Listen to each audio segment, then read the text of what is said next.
Hello crafty friends, this is the Papered Chef here. I've been commissioned to make some prizes for a local spelling bee for an elementary school, and I just wanted to show you how I created these cute popcorn boxes using the Big Shot Pro. Now just to get you up to speed on this entire project I want to tell you I used the Cricut to create the bees, and I used the Create a Critter cartridge. There's plenty of tutorials on that online. But I wanted to show you how to use the popcorn box die today to show you how I made the goodie boxes. Okay, and so these are on the bees that I created with the Cricut are on wobble springs. Super cute. And that was the grand prize. It's a bigger bee, and then here's another, smaller bee. These popcorn boxes hold a ton of goodies. And I'll show you some of the goodies I put in there. Okay, here we have the Big Shot Pro. It's good for, quilting and cutting fabric, but I use it for paper crafting. Okay, this is the base tray. Okay, the machine weighs 44 pounds. It's super sturdy. And you can put in the base tray, or you can get a 24-inch one of those trays as well for longer dies. Okay, now I'm gonna put in the standard adapter pad. Okay, Big Shot Pro standard adapter pad. This is pretty much my sandwich for every time I do a project.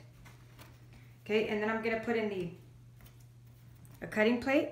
This cutting plate doesn't have any scratches on it because I put it on the bottom of when I'm cutting. Okay, now I'm gonna put in the popcorn box die. Now check out this die. It's 12 by 12, and it has a square because you're gonna need 2 squares for when you're done, and then you're gonna run this through twice. Okay, see the nice scalloped edge.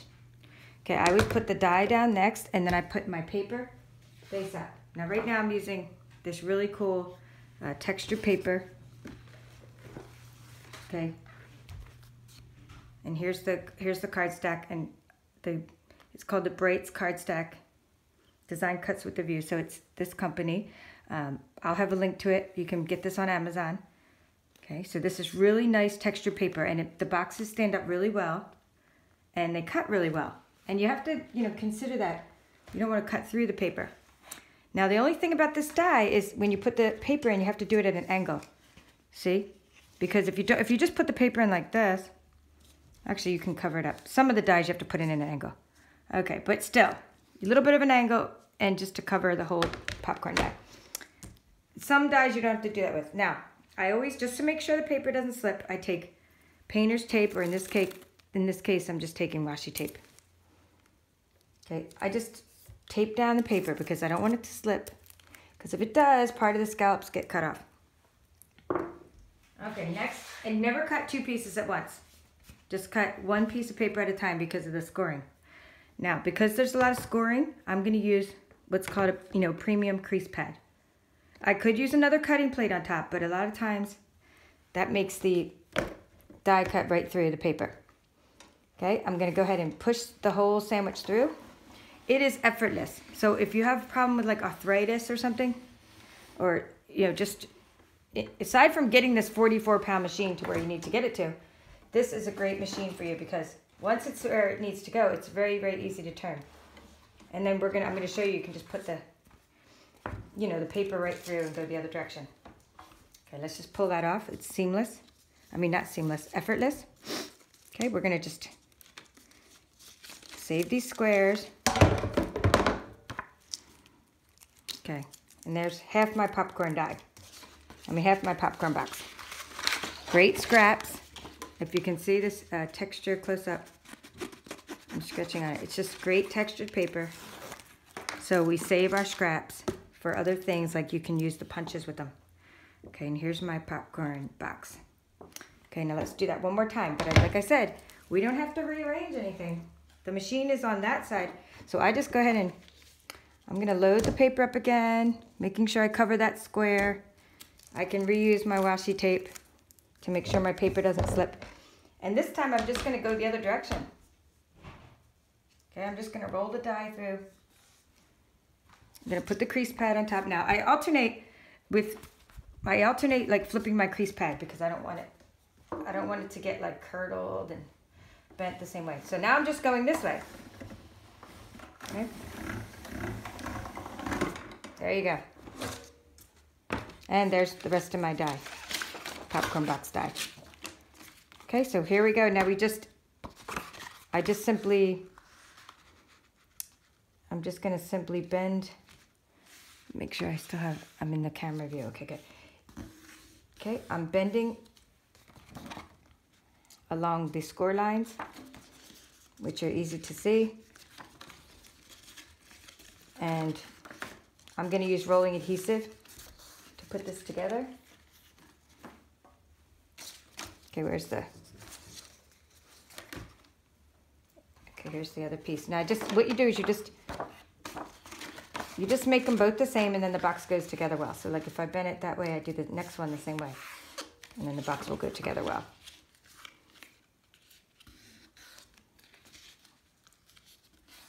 Okay, super, super simple. So here you go. So you would take rolling adhesive, put it there, you put it on your box, and then you just rolling adhesive on that side, and it's super simple to put together. And then they give you these two extra squares. So I was putting one square on the bottom. I was saving my other square. So you could put one square on the bottom to make sure everything holds together well, but I saved my other square. You could put it inside the box, but I didn't do that. I just simply saved the other square because they're too cute. All right, so let me show you some of the cute things we're given for prizes. And I make a lot of pinwheels using the pinwheel punch board, but these pinwheels I made with the Cricut. And so my mom suggested, hey, put some pinwheels in there for prizes. Okay, so I did. And the kids love those. Star student pencils. They have like, you know, excellent or star on them. Okay, you're awesome. Little Valentine stickers. I have a whole bucket of things we're putting in there. And also we have lots of candy to put in there.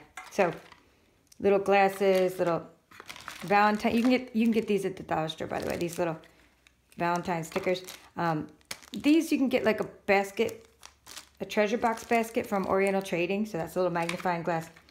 These are like awesome little monster springs, except the teachers hate them, and the parents, because they bounce like 6 feet in the air.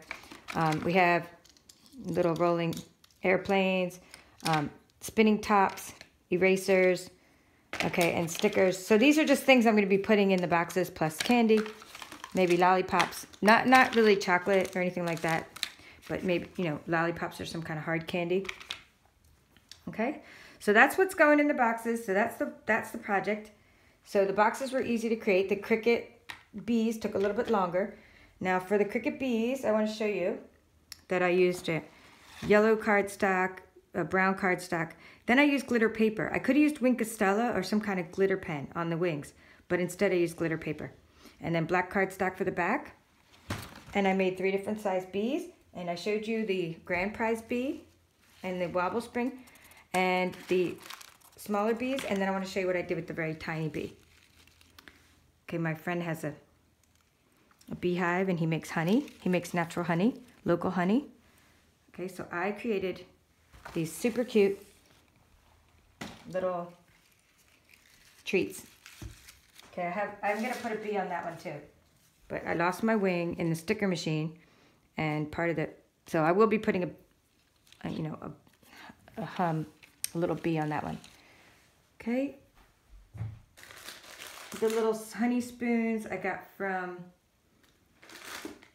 I'll just show you the little honey spoons. These are from Tuesday Morning.